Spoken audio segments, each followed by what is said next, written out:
Halo, kamera saya sudah terlihat belum ya? Sudah, Bu. Sudah, Bu. Oh, sudah ya. Oke, makasih ya. Ya, hari ini saya mau bahas terkait pengolahan data khusus untuk statistika deskriptif ya, yang mengolah dari data survei. Nanti kita coba latihan. Nanti setelah saya selesaikan sampai selesai, saya akan coba gunakan dua alat, yaitu pakai Excel sama SPSS. Nanti kita lihat seberapa besar perbedaan dan kecepatan pengolahan ya dengan SPSS dan Excel. Dua-duanya kan saya tampilkan.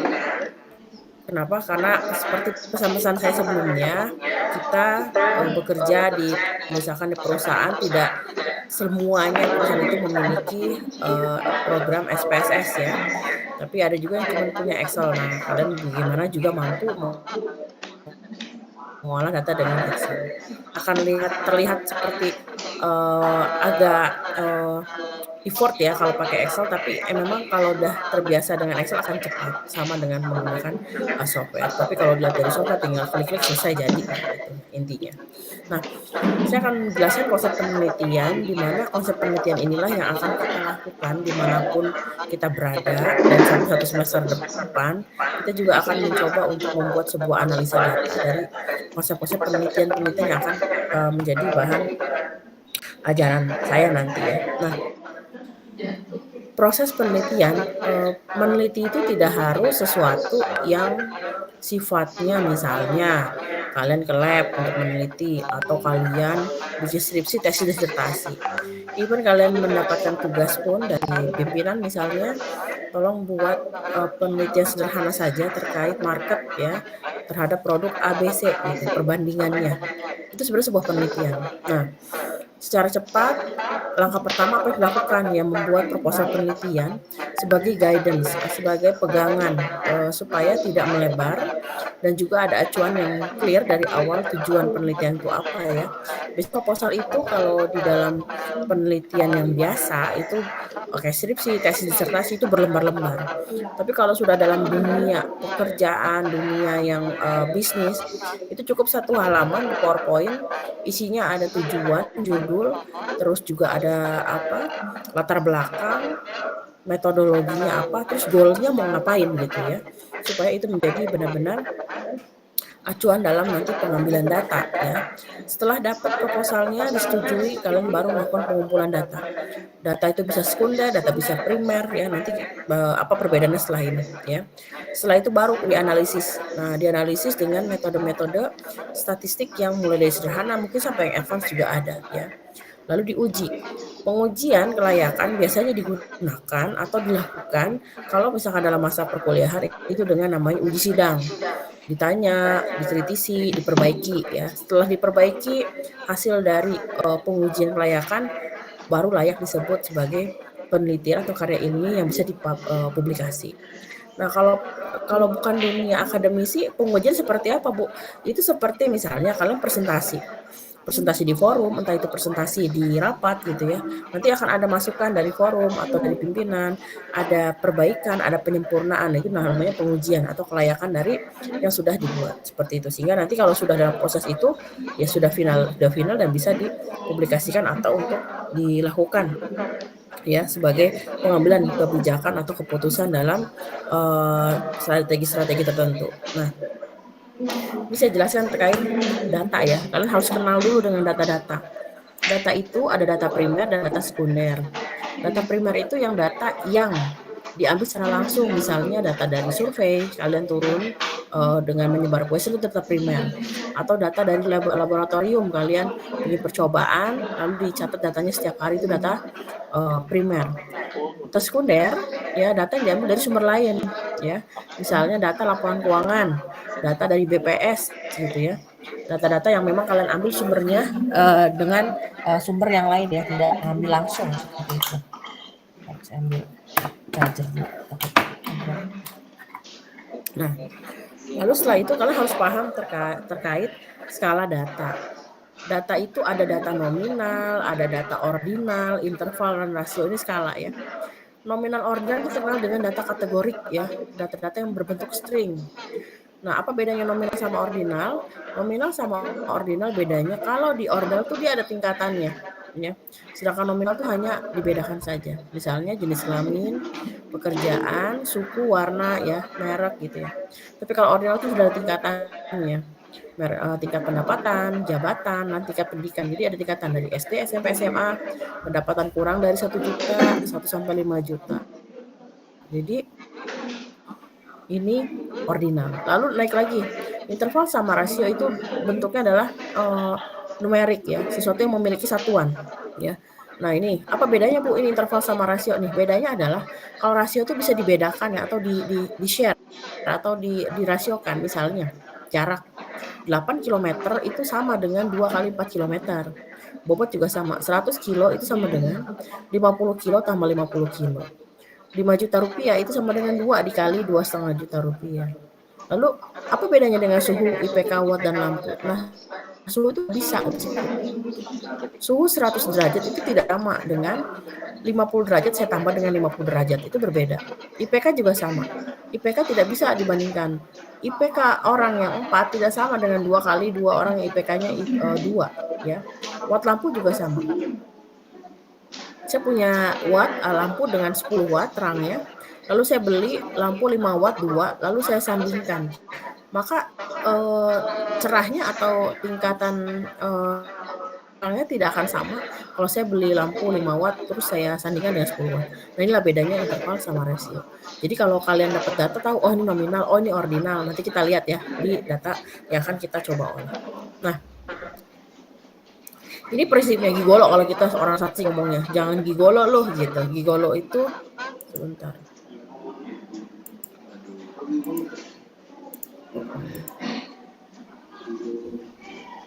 Kelihatan PPT saya tadi sempat logout. Oke ya.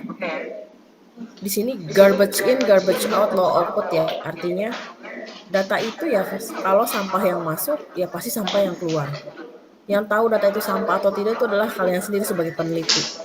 Kalian tahu data itu dimanipulasi atau tidak itu ya pada peneliti. Jadi udah kalau datanya udah berantakan ya udah tidak sesuai, ada data yang memang orang isinya ngasal kalian tahu tapi dibiarkan, tidak diperbaiki, atau data kok aneh tapi tidak dicek kembali, atau data dimanipulasi misalnya hanya terkumpul 10 responden tapi karena terkejar waktu akhirnya kalian lipat gandakan menjadi 100 misalnya seperti itu, dan itu sudah pasti low output ya. Jadi nggak boleh sampah yang masuk.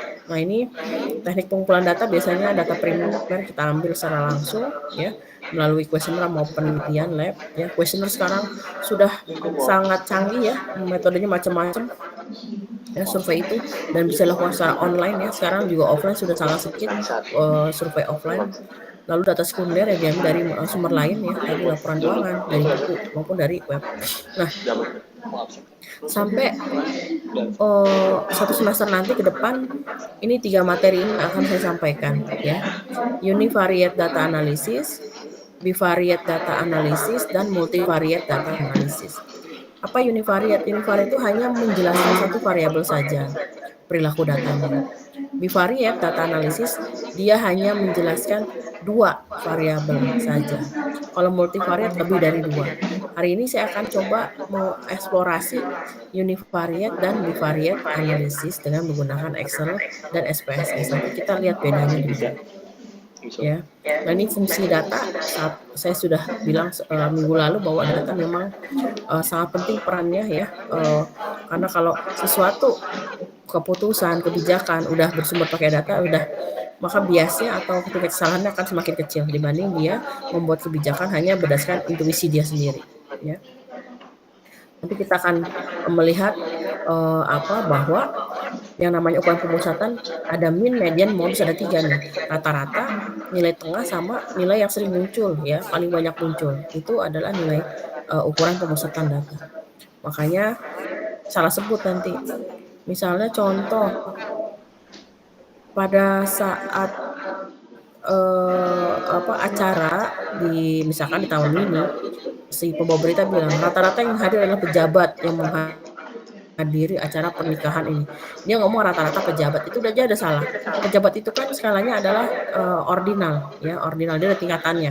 Pejabat eselon 1, 2, 3. Nah, pejabat kalau namanya rata-rata itu kan fungsinya adalah sigma XI per N ya, sigma XI per N. Masa pejabat A tambah pejabat B tambah tidak pejabat sama dengan pejabat. Nah, itu jadi salah. Harusnya si pembawa berita tersebut bilangnya adalah tamu yang hadir didominasi atau paling banyak adalah pejabat. Nah, itu yang baru benar. Harusnya modus nilai ukuran pemusatannya, ya. Nah, ini contohnya. Kalau gender ya pakainya modus. Consumer satisfaction pakainya modus. Kalau income karena dia numerical ada satuannya pakainya rata-rata. Bobot juga rata-rata. Ya, ini penyebaran data pakai standar deviasi ya. Nanti kita akan mencoba mengeksplorasi data survei lapangan yang memang diambil ya di lapangan terkait wakaf ya. Nanti saya jelasin. Ini sudah. Oke. Selanjutnya saya akan coba untuk nah ini dia. Teks.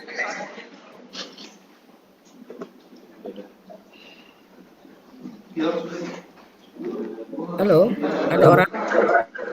Sudah, Bu. Oh, sudah, oke. Oh, ini serius ya pada lihat ya. Saya takutnya saya ngomong sendirian nih, yang lain pada tidur atau enggak cuman saya doang. Ya, tolong dijawab ya biar saya memastikan bahwa apa yang saya jelaskan terlihat gitu. Jangan sampai nanti sampai akhir ternyata rekamannya nggak sesuai sama yang saya jelasin. Ya. Baik, Bu. Oke ya, nah ini contoh data survei, disebutnya survei wakaf ya, ini tahun 2021 kalau nggak salah surveinya, ya. Saya diminta untuk membantu Badan Wakaf Indonesia untuk melihat perilaku dari masyarakat Muslim Indonesia ya. Sehingga saya tuh kurang lebih 1.500 responden lah. Cuman ini karena data benar supaya tidak melenceng, jadi saya ambil hanya 37 saja. Ya, data yang 37 dengan variabel yang tidak semuanya saya ambil. Nah, di sini untuk hari ini saya akan jelaskan sampai ke perilaku wakafnya saja di sini. Nah, ini yang saya ambil ya. Seperti ini. Nanti kita akan coba olahkan. Ini contoh data hasil survei yang dari link survei mereka ya. Ini ada soal benar salah, lalu ada persepsi. Nah, nanti ini nyusul di minggu berikutnya bagaimana mengolah data yang bentuknya persepsi dan benar salah sehingga nanti hasilnya bisa menarik ya untuk pelaporan hasil penelitiannya. Kita akan coba membahas perilaku responden ya di sini berdasarkan karakteristik demografi mereka, usia, jenis kelamin, domisili, pendidikan terakhir, pekerjaan, pendapatan per bulan, pengeluaran per bulan, lalu apakah pernah melakukan wakaf ya. Wakaf itu memberikan sebuah barang gitu ya ataupun benda punya pribadi untuk kepentingan sosial gitu ya. Kalau dia pernah berapa kali dalam 2 tahun terakhir. Lalu apakah pernah juga melakukan wakaf uang gitu ya. Jadi di riset ini tuh pengen tahu orang tuh kecenderungannya kalau dia wakaf, dia mau nggak ya wakaf uang gitu ya, seperti itu. Ya. Oke, ini saya copy dulu ya. Ini saya copy, saya masukkan Excel baru saja biar lebih enak. Nah, ini dia. Ya. Oke. Nah, ini sudah ada ya total 37 responden. Kita akan gunakan pivot table namanya untuk mengolah data ini ya. Kalau saya clearkan dulu warnanya. Nah, ini dia. Oke. Seperti biasa kalau raw-nya mau di freeze ya. Kita pakai view freeze pane. Ini untuk raw freeze untuk di raw-nya. Kalau mau di kolom berarti kita unfreeze dulu, lalu freeze pane untuk kolom. Nah, ini dia. Kalau misalkan baris dan kolom gitu ya, maka bisa digunakan freeze di sel B2 gitu ya. Sehingga ini bisa baris dan kolom, tidak bergerak ya. Ini sudah saya jelaskan kemarin kalau nggak salah. Lalu saya unfreeze. Oke. Kita akan masukkan ya. Kita akan coba untuk menganalisa seperti ini nanti ya. Kita akan coba hasil analisa univariate dengan demografi responden. Kita akan coba bentuk tabel seperti ini ya. Nah, ini dia. Kita akan hitung frekuensi beserta persentase dari usia, jenis kelamin, domisili, pendidikan terakhir, pekerjaan, pendapatan per bulan, dan pengeluaran per bulan. Ya. Ini saya buatkan seperti ini. Nanti saya bikin aja contohnya ya, bagaimana bentukan datanya. Oke, sekarang saya blok ini, saya blok ya. Nah ini dari usia sampai ini ya, dari kolom A sampai kolom K. Lalu kita insert di sini ya. Di insert di sini ada pivot table. Nah ini pivot table. Kita klik pivot table-nya. Oke. Nah ini dia. Dah, bentuknya seperti ini pivot table ya. Nah, ada kolom, berarti dari kolom, ada row. Karena saya maunya tabelnya bentuknya adalah di row, ini row ya, row 1, row 2 untuk usia, maka saya tak akan taruhnya di row. Nah ini dia. Kita taruh di row di sini ya. Nah akan muncul seperti ini ya, muncul angka-angkanya atau kategori usianya. Lalu saya masukkan value di sini. Nah, hati-hati ketika value di sini ada count. Count itu berarti adalah frekuensi. Karena di sini dia macam-macam. Kalau angka biasanya dia suka sum. Hati-hati, kalau sum itu yang salah, ya. Kalau frekuensi dia count saja, oke. Ada rata-rata, ada max, ada min ya. Ada standar deviasi, dia ada semua di sini. Mau yang mana dikeluarin silahkan. Ada count, oke. Berarti jumlah ya responden yang usianya 18 sampai di atas 55 tahun. Ini saya copy. Ya, saya copy lalu saya bikin sheet baru ya untuk ini. Jangan langsung paste ya. Karena kalau langsung paste dia pivot lagi ya. Saya Ctrl Z di sini. Saya paste spesial, klik kanan, special values yang ini nih ya. Special values. Oke, kalau sudah saya keluarkan ini ya. Oke, selanjutnya adalah saya keluarkan jenis kelamin. Ini saya unklik lagi. Saya unklik, saya keluarkan jenis kelamin. Ya, di row. Nah, ini dia jenis kelamin. Count lagi udah oke ini. Kita copy di sini. Saya taruh di bawahnya. Nah, ini seperti ini ya. Lalu saya unklik lagi untuk jenis kelamin. Saya klik domisili. Ya. Ini saya domisili, saya klik ya. Saya copy lagi. Ya. Saya taruh di bawahnya. Saya taruh dulu semuanya ya. Lalu saya unklik lagi domisili, saya masukkan pendidikan terakhir. Ya, ini saya copy. Ini dia. Lalu saya klik lagi pekerjaan. Nah ini dia. Ini saya copy. Ya, paste special values ya. Jangan paste biasa. Lalu saya klik pendapatan per bulan. Ya, ini saya copy lagi. Ini saya paste special values lagi. Terakhir adalah pengeluaran per bulan.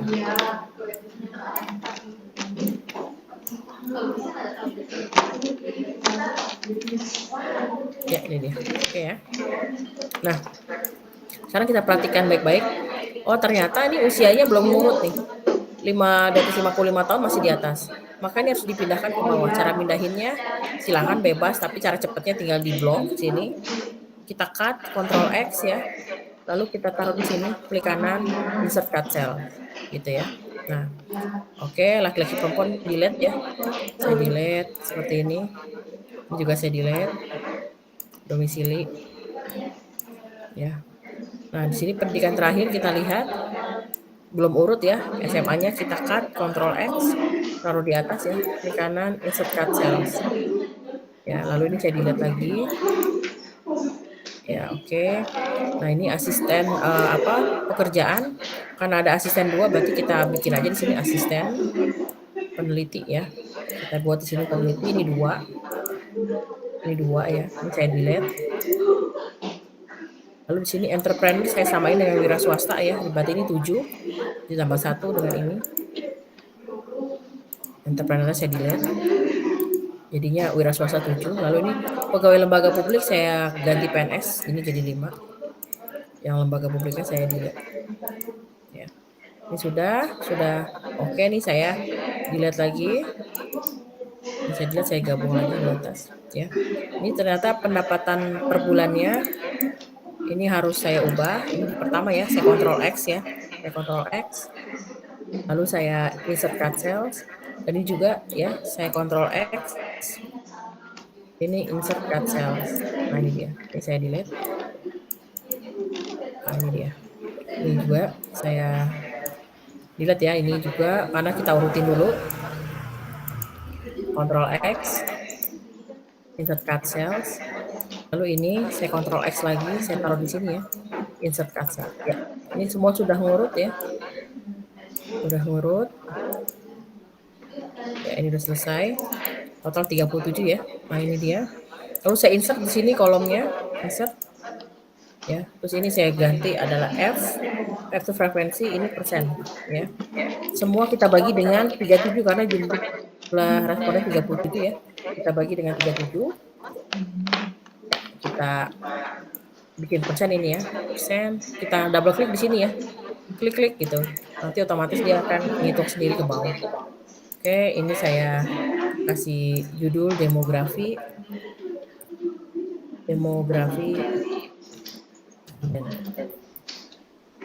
Lalu ini tinggal di merge ya di sini. Ini usia, ini jenis kelamin, domisili, pendidikan. Ini saya dilihat dulu nih pekerjaan. Yang ini pendapatan per bulan di bawahnya ya. Ini pendapatan per bulan. Ini pengeluaran per bulan. Ini saya bikin pendapatan per bulan, pengeluaran per bulan, ya. Ini pekerjaan. Ini pendidikan terakhir. Lalu ini domisili, ini kelamin, ini usia. Oke ya. Nah, ini kita setting bisa di blok aja di sini ya. Kita blok judulnya. Kita warp text di sini biar dia muncul semua keterangannya. Lalu kita taruh tengah. Nah, kalau sudah kita buat tabel ini taruh tengah. Kita center. Oke, kita bikin tabel ya. Lalu kita copy. Nah, kalau di Word itu dia bentuknya bisa seperti ini. Biasanya ada namanya di Word itu kita blok ya. Klik kanan namanya auto fit to content. Nah, ini dia. Jadi dia nge-fit. Nah, seperti itu. Tinggal kita mau desain tab seperti apa. Misalnya mau seperti ini, dia akan berubah ya. Seperti itu. Ini juga bisa di otak-atik nih di Excel-nya ya atau di Word-nya. Mau ganti warna boleh. Nah, ini dia. Sehingga ini sudah selesai untuk kita analisa demografinya. Nah, terlihat di sini bahwa paling banyak adalah usia 25 sampai 35 tahun. Lalu dia jenis kelamin paling banyak adalah laki-laki. Paling banyak tinggalnya di Bogor sama Jakarta ya, ini hampir sama ini. Pendidikan terakhir ternyata banyaknya S1 ya. Ini S1. Pekerjaannya kita lihat sini adalah karyawan BUMN. Pendapatannya adalah 5 sampai 10 juta tertinggi ya. Dan juga pengeluarannya tertinggi juga sama 5 sampai 10 juta. Sehingga hasil analisa yang bisa kita tulis di sini adalah analisa berdasarkan demografi responden menunjukkan bahwa responden yang mengisi kuesioner didominasi oleh usia 25 sampai 35 tahun, yang berjenis kelamin laki-laki, domisili di Bogor dan Jakarta, dengan pendidikan terakhir adalah S1. Pekerjaan dominan tuh paling banyak adalah karyawan BUMN dengan pendapatan pengeluaran per bulan didominasi oleh range 5 juta sampai 10 juta. Jadi ini menginterpretasikan demografi dari seluruh responden yang mengisi kuesioner. Nah, ini adalah alat analisa dengan yang namanya pivot table untuk univariate analysis atau analisa satu persatu variabel dari pivot untuk keseluruhan. Nah, berikutnya adalah kan ada pertanyaan terkait demografi, dia bisa dalam bentuk, nah ini kita mau coba bikin grafik ya dan masing-masing. Caranya adalah seperti ini. Kita sudah dapat tabel ya seperti ini. Nah, perhatikan. Jadi ini saya blok dulu untuk usia ya. Ini blok dulu untuk usia. Ya, lalu saya insert di sini. Nah, saya bentuk bar chart dulu sembarang silahkan. Lalu kita pilih yang sudah ada angkanya di sini. Nah, ini dia. Ya, yang ini nih angkanya di atas. Ini saya kasih keterangan adalah usia. Ya, usia. Ini kita Jadi ini lalu warnanya saya agak tebelin ya di hitam, angkanya sudah 11. Nah ini. Nah ini adalah si frekuensi ya. Saya maunya persen tadi, keluaran di Excel itu di gambar ini adalah, eee, maunya persen, ya ini kan persen ya, berapa persen. Maka ini caranya geser aja nih grafiknya di sini.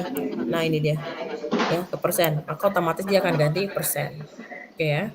Lalu yang laki-laki perempuan karena cuma 2, biasanya kalau laki-laki perempuan cuma 2 itu pakainya adalah, ini pie chart. Kita taruh di bawah sini, di sampingnya, ya insert pie chart, saya tulis di sini. Ini pakai yang ini dulu ya, yang ini nih, yang ada tulisan dan angkanya. Nah ini dia, baru pindahin yang sebelahnya. Maka ini dihapus, akan ada keterangan laki-laki perempuan. Ini tarik aja, ya. Jadi ini kalau mau agak estetik dikit ditarik sedikit biar kelihatan pisah gitu ya, bahwa ini laki-laki dan perempuannya, dominannya di laki-laki. Nah ini saya kasih keterangan, jenis kelamin, ya jenis kelamin. Ini saya kasih, ya ini dia, dah, ya, dapat ya. Lalu saya mau bikin lagi karena ini pilihannya agak banyak, bar chart semua. Ini kalau mau, warnanya diganti-ganti silahkan diganti ya, mau pakai kuning, mau pakai abu-abu, hijau, itu bebas saja. Ini saya copy ya, lalu saya masukkan di Word seperti ini, tinggal paste aja, ya. Jenis kelamin juga sama. Nah sekarang, ganti-ganti warna tadi sudah, ini mau diganti warna lain-lain tinggal diklik aja, tinggal ganti warna, ya. Misalkan abu-abu gitu, yang ini ganti agak kuning muda gitu ya. Nah ini silahkan ganti. Nah untuk mempercepat buat grafik, yang ini nih contoh ya, usia, ini kita copy aja, kita copy Ctrl C, lalu taruh di bawahnya Ctrl V. Ya, Ctrl V. Kali ini usia ya, lalu saya tarik pelan-pelan ke sini. Nah ini dia. Maka otomatis dia akan berubah menjadi domisili. Tinggal diganti saja ini menjadi domisili. Nah, oke ya. Setelah itu kita copy lagi, kita paste lagi, ini masih domisili. Lalu saya tarik ke bawah. Nah ini ya, ini adalah pendidikan terakhir, karena dia kelebihan 1 ya, Tangerang masuk, makanya tinggal kita tarik ke bawah. Nah, maka secara otomatis dia akan berubah menjadi pendidikan terakhir di sini. Ya, ini pendidikan terakhir. Pendidikan terakhir. Oke. Berikutnya grafik dari pekerjaan. Ini tinggal di-copy ya. Kita copy ke bawah ya. Nah, ini jadi pekerjaan, kita tarik ke bawah. Pekerjaan. Nah, ini dia.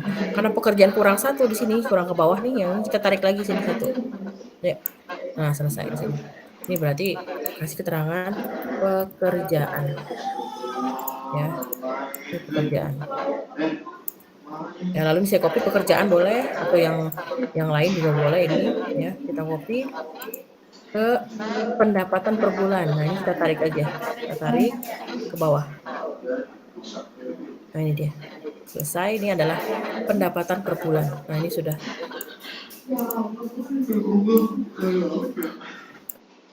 Oke, ini pendapatan per bulan ya.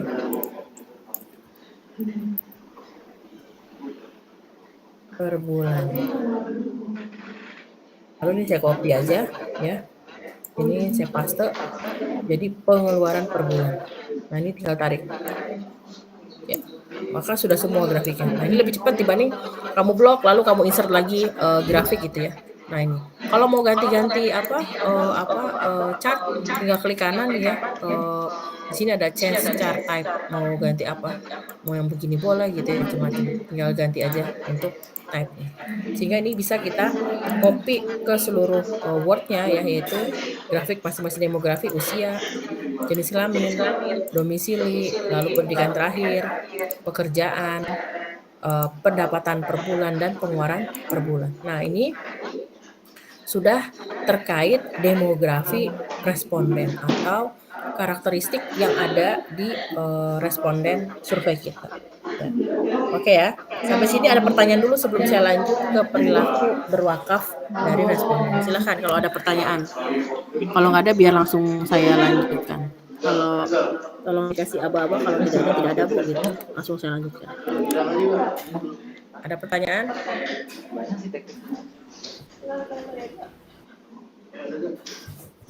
Tadi yang persen caranya gimana? Enggak aja sih kayaknya.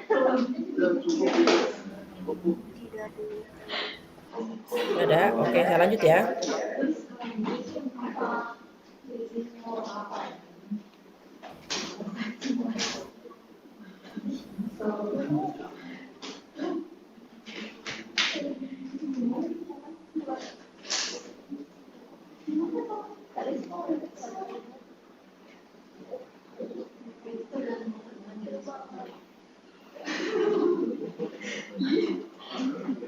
Oke ya.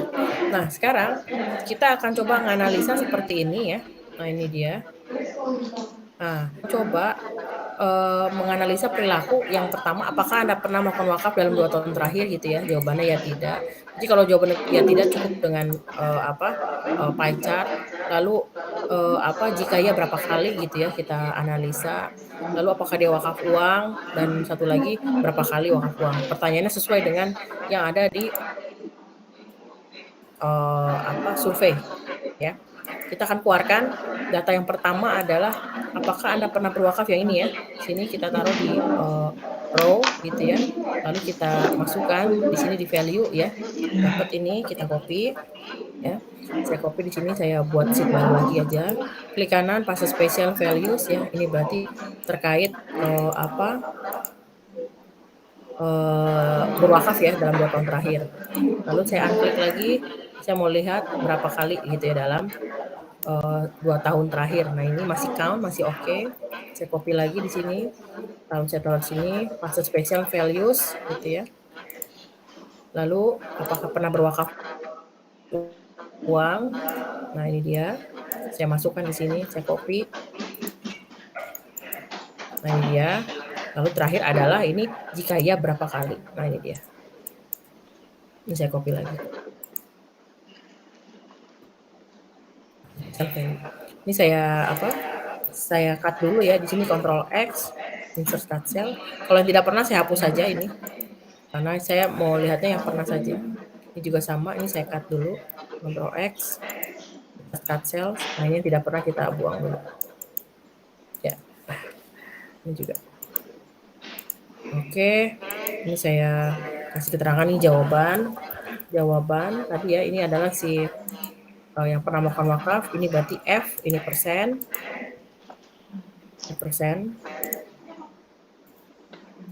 Lalu kita tabulasikan di sini. Kita bagi dengan 37 ya. Persentasenya kita bagi dengan 37.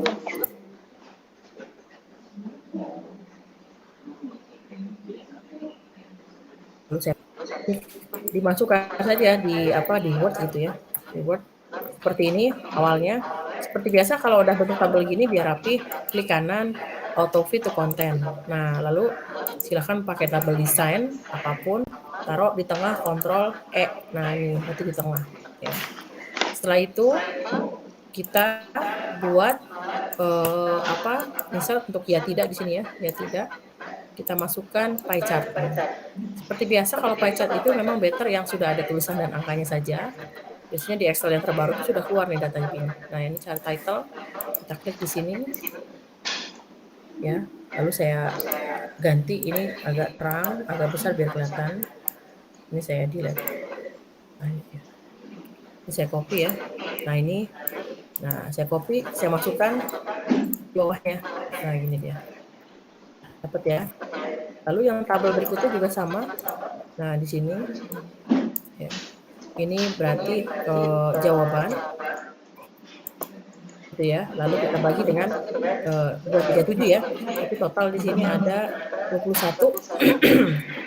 Ini saya bagi dengan 21. Ya. Lalu saya persenkan, saya tarik di sini. Nah, ini dia dapat. Lalu saya buat tabel. Kita tabelkan, lalu kita masukkan di Word lagi gitu ya. Ini lalu kita klik kanan auto fit to content. Tabel desainnya mau diganti silahkan warna biru ya. Lalu kita buat pie chart lagi dengan 3 jawaban ya. Nah, seperti ini. Dapat ini Seperti biasa pakai yang ini ya, yang ini dulu. Kalau sudah kita klik yang ini. Nah, maka udah otomatis dia akan ada angka dan keterangan masing-masing warna ya. Saya saya ganti dulu angkanya biar lebih tulisannya lebih kelihatan. Ini dia. Kita copy. Gitu. Ya, sehingga kalau kita interpretasikan di sini ya, terlihat bahwa responden sebanyak 54% mengaku pernah melakukan wakaf dalam 2 tahun terakhir ya, 54%. Sisanya 46 tidak pernah melakukan wakaf. Nah, dari 54% yang sudah melakukan wakaf, terlihat bahwa terbanyak itu ada di lebih dari 3 kali dan 1 kali ya. Sedangkan yang jawabnya 2 sampai 3 kali itu 24%. Berarti kalau yang 2 sampai 3 kali saya jumlah dengan yang lebih dari 3 kali, total ada 62%, 38 tambah 24, 62%, maka itu artinya sebagian besar atau dominan responden sudah melakukan wakaf lebih dari 2 kali ya. Jadi ini saya tambahkan analisa tambahan yang menggabung antara lebih dari 3 kali dengan 2 sampai 3 kali. Sehingga ini saya bilang bahwa dia sudah lebih dari 2 kali itu sebanyak 62%. Sisanya 38% baru 1 kali ya.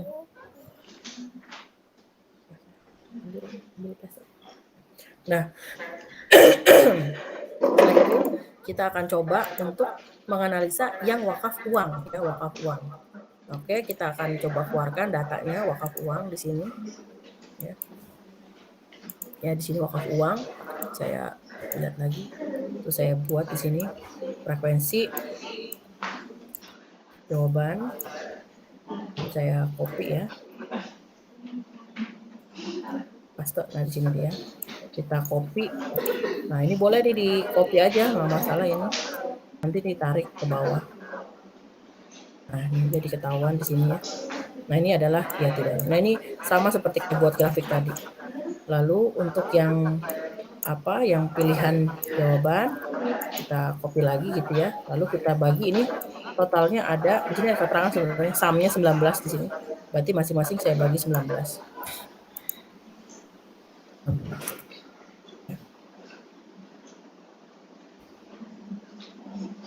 Ini dia. Ini saya copy lagi. Saya taruh di bawah sini. Ini akan kelihatan. Lalu kita paste di sini ya. Apakah sudah melakukan wakaf uang didominasi oleh 51%? Iya, ya. Nah, lalu kita lihat ternyata sama ya. Yang lebih dari 3 kali lebih banyak uang, 42%. Yang 2 sampai 3 kali 21%. Jadi kalau saya jumlah 63% itu lebih dari 2 kali dia sudah pernah berwakaf uang. Ya. Dan 1 kali 37% dia berwakaf uang. Sehingga ini dominannya adalah orang pernah berwakaf uang. Nah, nggak enaknya univariate adalah dia hanya menceritakan per variabel saja, ya, per variabel saja dia. Tapi tidak bisa menjelaskan kalau orang yang berwakaf itu yang kayak gimana ya gitu. Yang karakteristiknya kayak apa ya orang berwakaf itu. Terus orang berwakaf uang juga orang yang pendapatannya berapa paling banyak ya. Terus pertanyaan berikutnya lagi, kalau orang berwakaf gitu ya, itu memiliki kecenderungan juga berwakaf uang nggak ya? Nah, itu nggak bisa dijawab di sini, ya. Jadi nggak bisa kelihatan apakah iya kalau orang berwakaf, dia ada pertanyaannya, dia pernah berwakaf, dan satu lagi berwakaf uang. Pertanyaan berikutnya kan, kalau orang berwakaf, dia memiliki kecenderungan berwakaf uang juga nggak? Nah, itu nggak kelihatan di sini, ya. Karena namanya analisis deskriptif univariate, dia hanya menceritakan per variabel saja, masing-masing pendapatan gitu. Nah, makanya lah muncul yang namanya bivariate analysis. Nah, di bawahnya saya buat sini. Nanti ini saya share ke kalian, ya semuanya.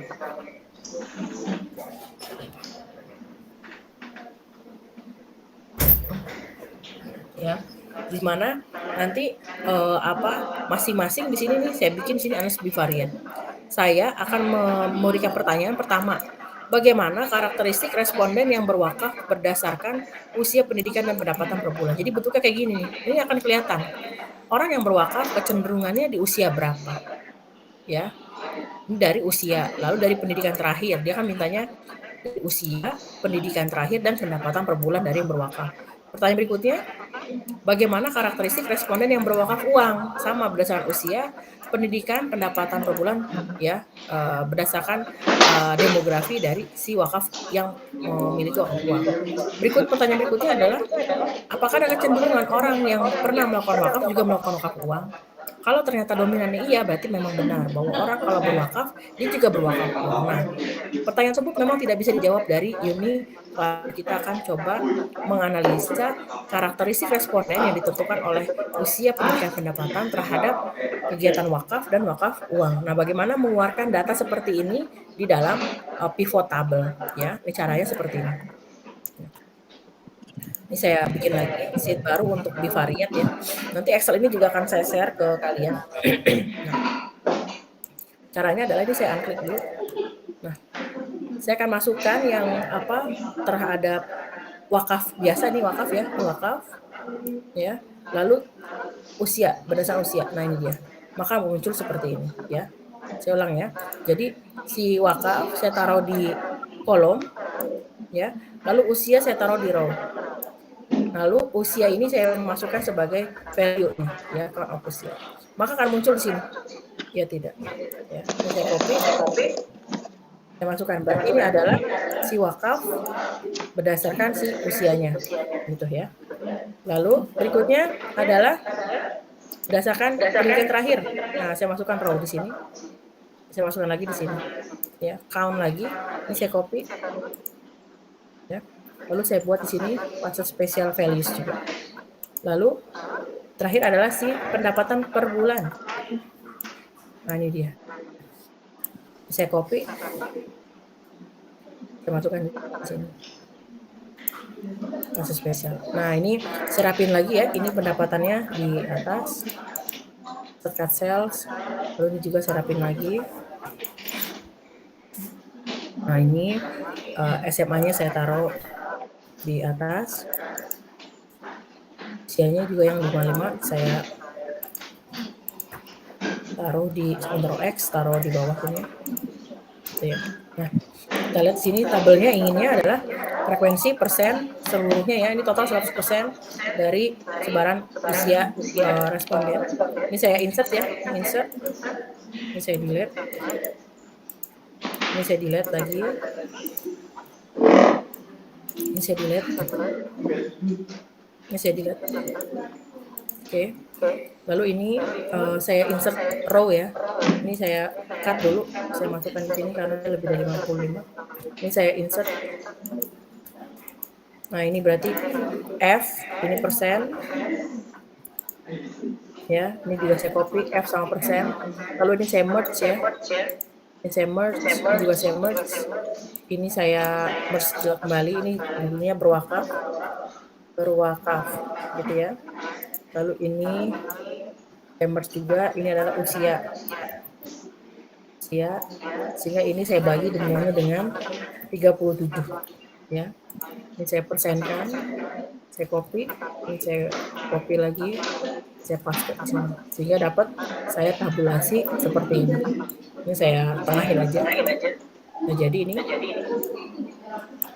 ya saya tengahin. Nah, ini saya copy. Kalau mau di otak-atik gitu ya, di tabel, saya paste dulu di sini. Biasanya saya paste di sini, saya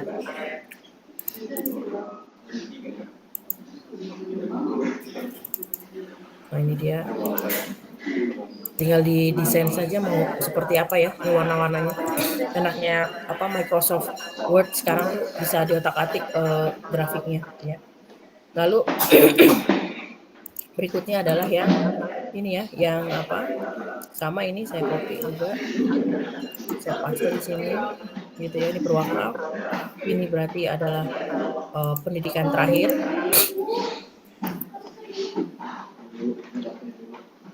Ya. Lalu saya kotakkan di sini, saya bagi semuanya dengan 37 ini ya.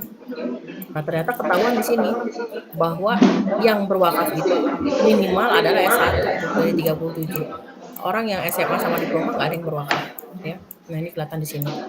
Nah, ini nggak akan kelihatan kalau kita pakai yang univariate tadi satu-satu ya. Ini saya klik di sini. Ini dia. Saya paste. Ya, ini adalah pendapatan per bulan, gitu ya. Lalu ini sudah oke, saya bagi dengan saya copy ini, nah ini saya paste. Ya.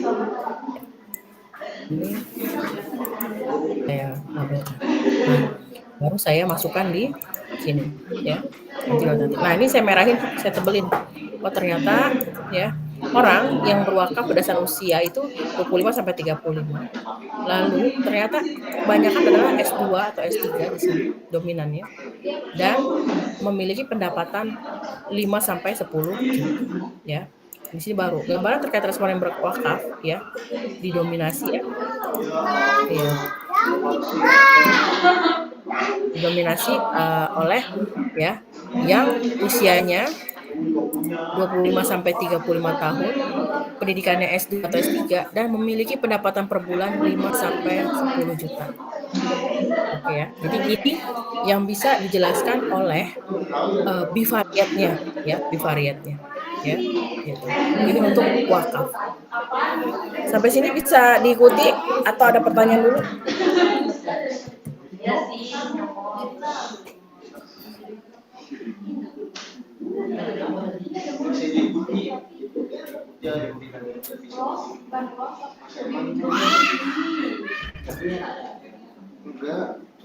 Oke ya.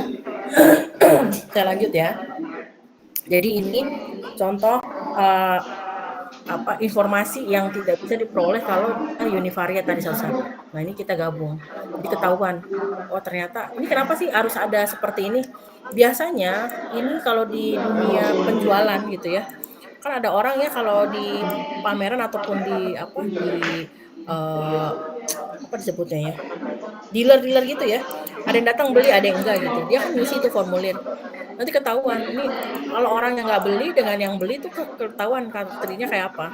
Oh ternyata banyaknya orang beli itu pendidikannya sarjana, terus pendapatannya sekian. Maka secara marketing itu akan dikejar karena apa? Memiliki potensi buyer atau potensi pembelian yang lebih tinggi dibanding yang karakteristik yang lain. Inilah memudahkan dalam memitigasi ya resiko orang nggak jadi beli atau beli. Jadi kalau udah lihat potensial, oh dia ngisi, wah ini potensial beli nih orang nih karena ternyata kebanyakan memiliki karakteristik yang mirip gitu dengan yang beli. Nah itu bisa menjadi target. Jadi orang tidak seperti tebar jala gitu ya siapapun nanti bakal beli. Tapi kalau dengan data seperti ini akan terframe gitu ya, akan terkategorisasikan orang yang beli itu seperti apa. Nah ini gunanya seperti itu sehingga Badan Wakaf Indonesia tuh akan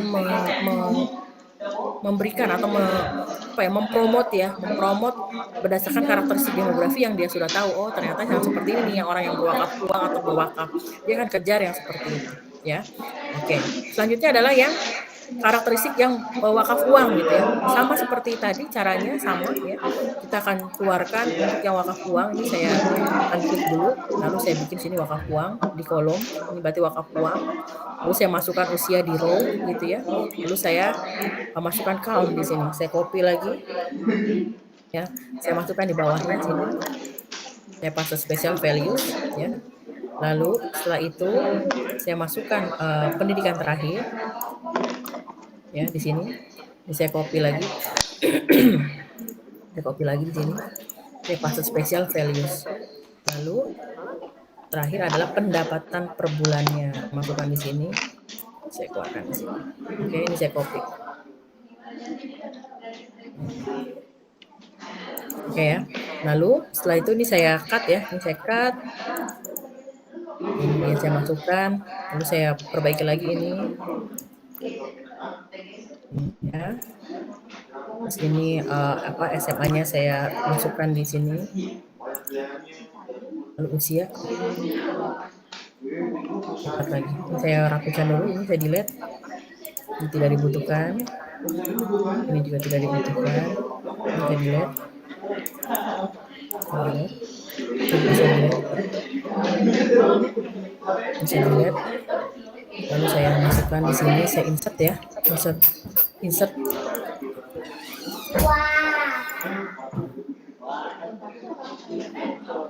Ini saya insert.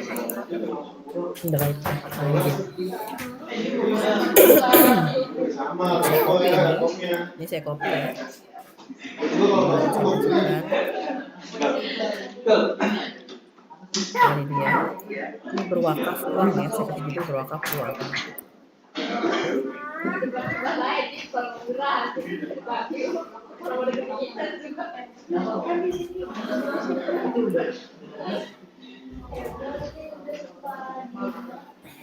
Oke. Lalu ini saya copy lagi.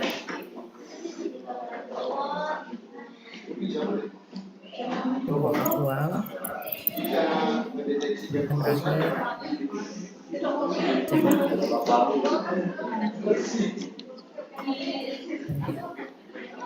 Ini dia, saya bagi ya semua dengan 37 sama.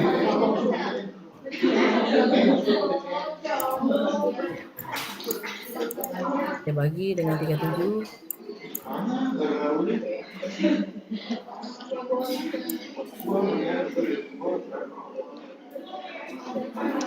Nah, jadi ini datanya. Lalu kita klik di sini. Nah, ini dia tabelnya. Lalu kita copy ya seperti biasa di Word sini dengan model table yang bisa macam-macam ya. Saya kasih keterangan wakaf uang. Ini berwakaf uang. Ya, ini berwakaf uang. Nah, ini akan terlihat ya. Ternyata orang yang berwakaf uang itu didominasi oleh S2 S3 sama ya dengan wakaf.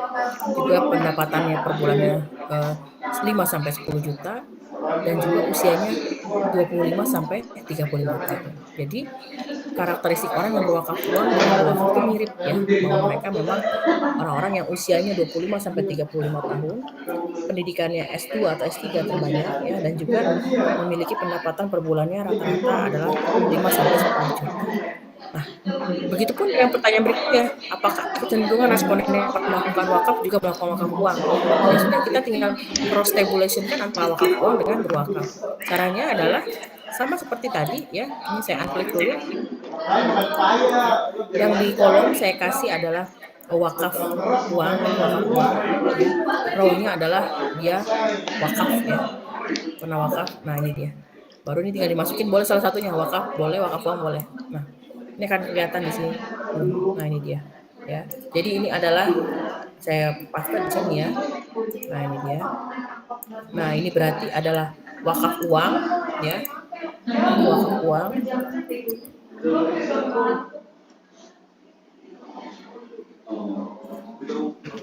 Kolomnya apa tadi? Kolomnya ini wakaf uang ya. Kolom wakaf uang. Yang ini adalah wakaf saja ya. Nah, kita lihat di sini, ini kita ya. Kita insert juga ini. Ini adalah F, ini persen. Ya, ini persen, ini juga. Semuanya kita bagi dengan 37.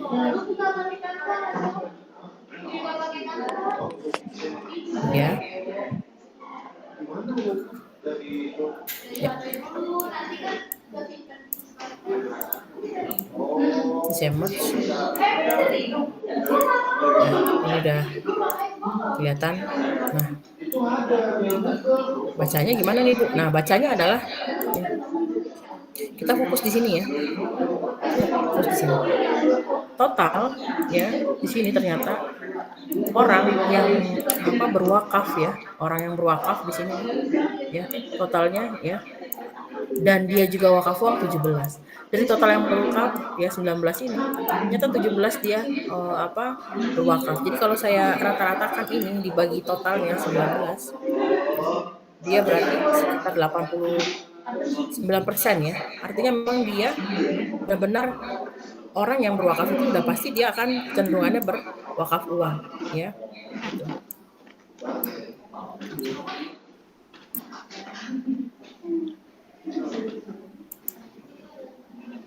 Sebentar.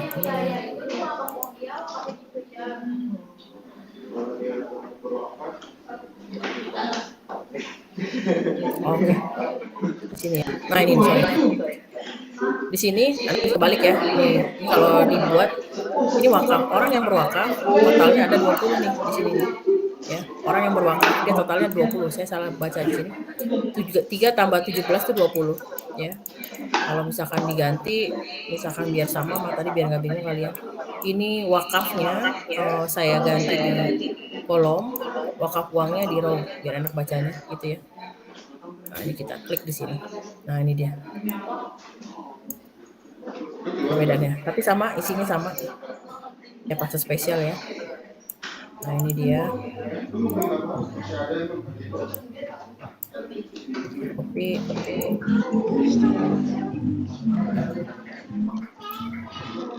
Ini berarti wakaf aja. Ini yang wakaf sama nih bacanya. Yang ini adalah wakaf uang. Nah, ini dia.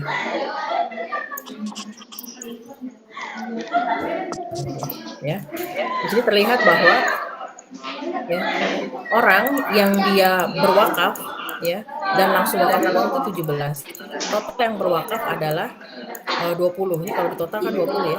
Total 20. Oke.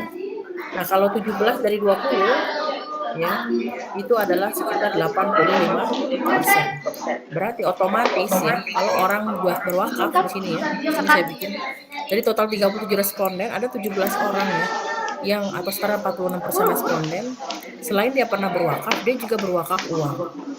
Jika dihitung dari total yang berwakaf saja ya, 20 orang ya pernah berwakaf, ini berarti 20 orang ya, 20 orang ya, maka total 85% itu responden berwakaf melakukan wakaf uang ya. Sehingga di sini bisa menggambarkan bahwa benar kecenderungan orang yang pernah melakukan wakaf dia juga akan berwakaf uang. Jadi potensi orang yang senang wakaf itu dia nggak akan masalah dengan kalau berubah menjadi wakaf uang. Nah, artinya si badan wakaf ini akan mempromosikan pertama dari karakteristik demografinya yang sudah terpetakan, kedua adalah orang-orang yang pernah berwakaf itu memiliki potensi 85% juga akan berwakaf uang gitu ya, cara bacanya begitu. Jadi dia akan mengumpulkan semua nasabah ataupun ini ya ataupun pelanggannya yang pernah berwakaf lalu ditawarkan kembali mau berwakaf uang nggak? Kalau dia tawarkan 100%, itu 85% orang itu mau dia wakaf uang. Nah, inilah hasil dari bivariate analisis ya. Nah, ini yang menginformasikan yang tadinya datanya bentuknya seperti ini ya, bisa menginformasikan dan membantu tim marketing ataupun targeting ya terhadap pengumpulan dana wakaf yang strategis yang sesuai dengan analisa survei yang terkumpul di riset mereka. Nah, ini seperti ini ya. Nah, berikutnya adalah ini pakainya pakainya Excel. Lalu bagaimana Bu kalau saya mau pakai SPSS? Ya, makanya SPSS terakhir saya akan infokan karena memang bisa sangat cepat gitu ya mengerjakan SPSS itu. Saya buka SPSS ya. Jadi kan kita pakai pivot dan sebagainya kita SPSS di sini. Pastikan SPSS kalian sudah terinstall. Nanti di ujian juga seperti itu, tidak ada saya ujian bentuknya itu pengertian-pengertian tidak ada ya. Jadi saya kasih data kalian, lalu nanti saya minta pertanyaan-pertanyaan seperti ini, persis kayak gini misalnya.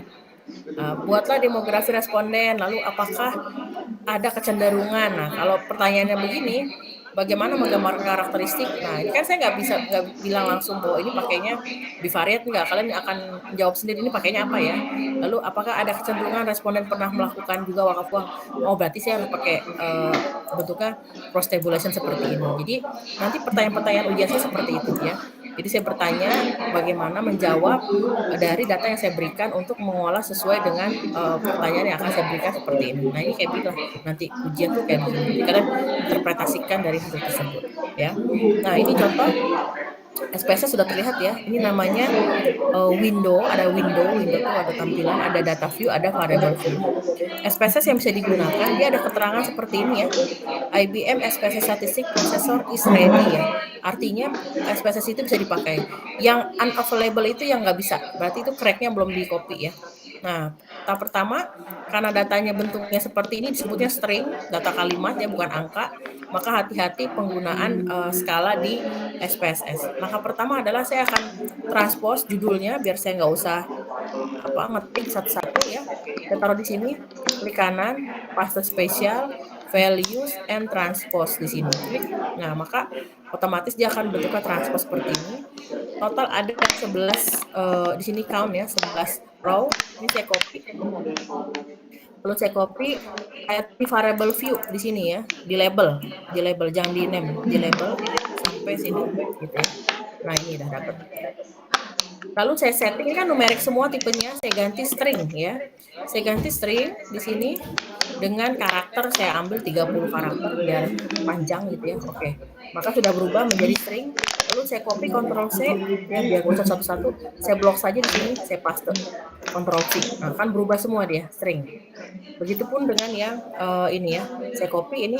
Nah, ini saya copy Ctrl C, lalu saya paste di sini Ctrl V. Nah, maka otomatis dia akan berubah menjadi weight-nya 30 semua. Nah, udah selesai ini. Ini harus string ya, bukan numerik. Nanti minggu depan saya ajalin lagi tapi yang numeriknya ya, numerik. Nah, sudah dapat ini, maka selanjutnya adalah saya blok tanya ya, bukan judulnya, jangan di blok.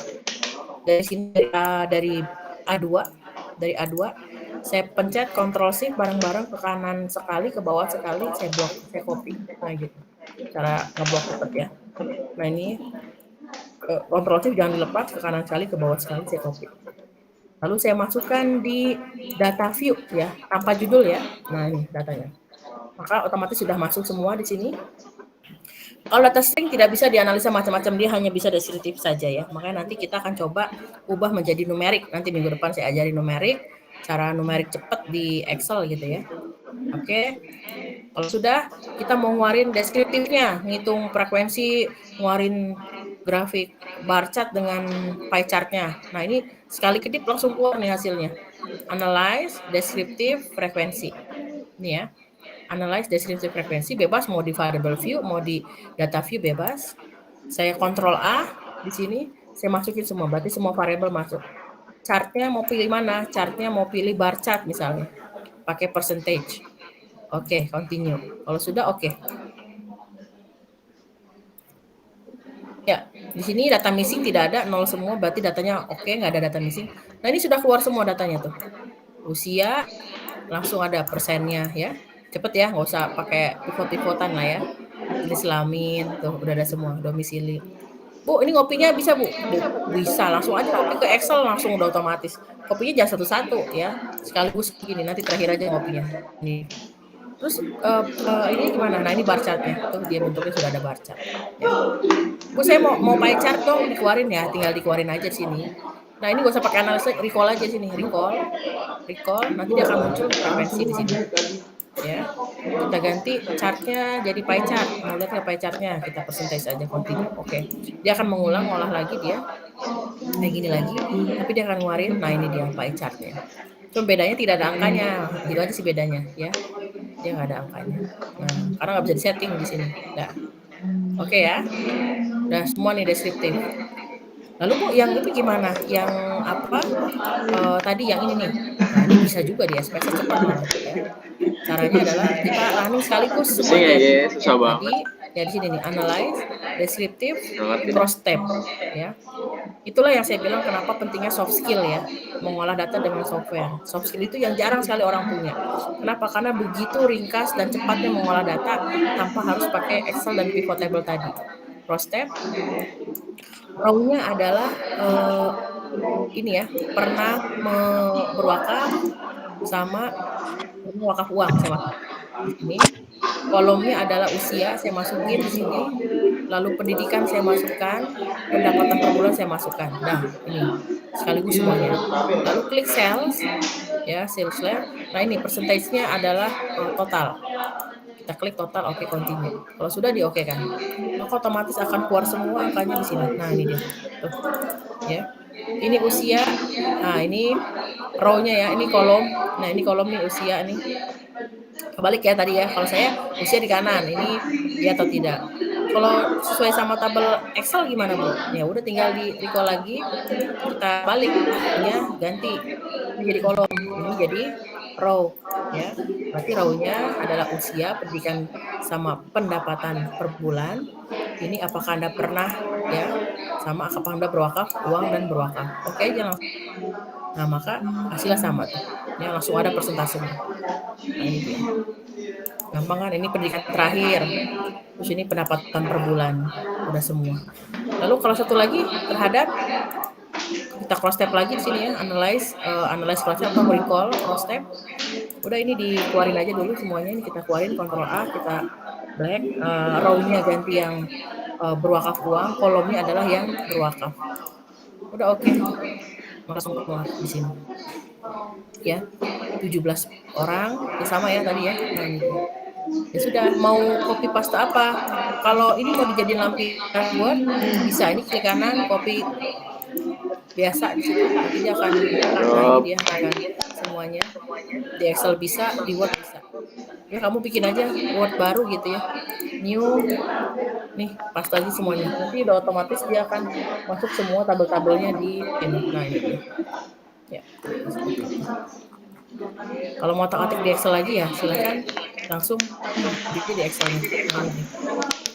Nah dia otomatis masuk semua tabelnya di Excel ya. Cepet ya. Nah ini merem sekali langsung keluar. Dibanding tadi kan satu-satu gitu ya. Seperti itu. Itulah kehebatan software kalau apa kalian pahami ya bahwa apa kalau kalian bisa menggunakan software itu artinya soft skill-nya dapat, yang nggak usah jago-jago lah, yang penting paham dan tahu tahapannya, tahu bacanya, dan apa yang bisa interpretasikan. Mengolah semua mengolah, namanya software, kamu masukin data apapun pasti akan terolah. Cuma pertanyaannya adalah bisa nggak menginterpretasikannya. Nah itu yang dibutuhkan sering-sering latihan supaya insting atau feel-nya dapat ketika mengolah data. Sampai sini ada pertanyaan silahkan. Ada pertanyaan nggak? Yuk tanya, yang mau tanya silahkan.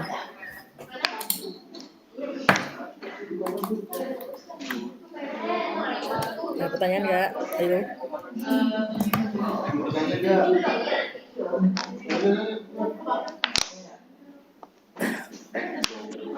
Bu, izin bertanya, Bu. Silakan. Kalau chart yang di SPSS itu Bu bisa dimodif nggak sih, Bu? Bisa, tapi bisa dimodif bisa. Caranya gini nih, bisa dimodif, cuman nggak bisa kayak Excel ya, yang pakai angka-angka gitu. Nih, kayak begini aja.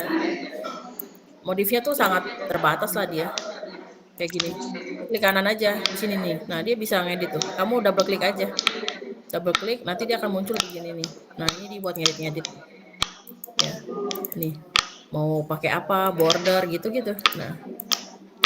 Tapi biasanya kalau orang itu tidak pernah pakai ini ukuran tuh, dia bisa begini aja dia, ya, di double klik caranya, gitu ya. Jadi kalau mau edit warna dan sebagainya, beda-bedain warna tinggal klik, double klik, udah kamu mau warna apa tinggal edit aja di sini, kayak bikin gambar.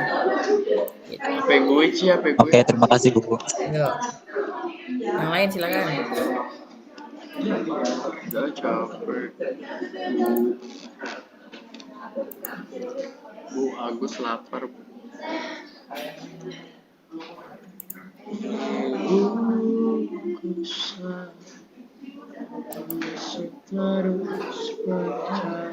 Oke, kalau tidak ada nanti saya kirim ke grup ya. Tadi yang Excel ada SPSS juga sama Word-nya saya kirim ke kalian. Silahkan kalian pelajari lagi. Saya ingatkan kembali pokoknya karena kalian sudah mahasiswa ya, tidak perlu disuruh-suruh lah ya. Kalau kalian butuh, kalian melakukan latihan ya. Kalau nggak butuh pun nggak masalah, itu nggak masalah.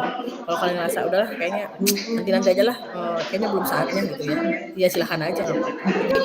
Yang pesan saya adalah orang yang berhasil adalah orang yang memiliki rasa penasaran tinggi, mau berlatih gitu. Nah itu yang saya temui lah orang-orang sukses sekarang gitu ya. Kebanyakan adalah orang-orang yang tekun, dia mau kerja keras. Tapi kalau orang-orang yang malas dan enggak ini ya biasa-biasa aja hidupnya gitu. Jadi itu kembalikan ke kalian aja lah gitu ya. Tidak ada tugas gitu ya, saya nggak usah ngasih tugas lah. Cukup latihan aja kalian sendiri ya, seperti itu. Nanti, kalian latihan-latihan, kalau ada pertanyaan di tengah jalan lagi latihan terus lupa penasaran pengen nanya saya WA aja nggak apa-apa, pasti saya jawab, ya. Itu saja jangan lupa absen, sekali lagi saya ingatkan untuk absen ya, supaya tidak lupa lagi. Bagi teman-teman yang tidak hadir tolong diingatkan ketua kelas yang tidak hadir hari ini, yang penting absen aja dulu ya, seperti itu. Oke, kalau tidak ada terima kasih atas perhatiannya, saya tidak perlu lama-lama, yang penting kalian, happy-happy ajalah ya kalau belajar sama saya, yang penting, paham, tertarik gitu ya dan mau nyoba, nah itu saja. Nanti ujian yang nggak akan jauh-jauh lah soalnya kayak begitu ya. Nanti pastikan masing-masing punya software, kalau tidak ada pinjam laptop orang lah ya buat, ngerjain ujian nanti ya. Jadi tidak ada lagi, istilah tidak punya laptop ataupun laptopnya rusak pada saat ujian, maka saya akan nolkan nilainya, ya. Oke, seperti itu dari saya. Terima kasih buat perhatiannya, saya tutup. Assalamualaikum warahmatullahi wabarakatuh.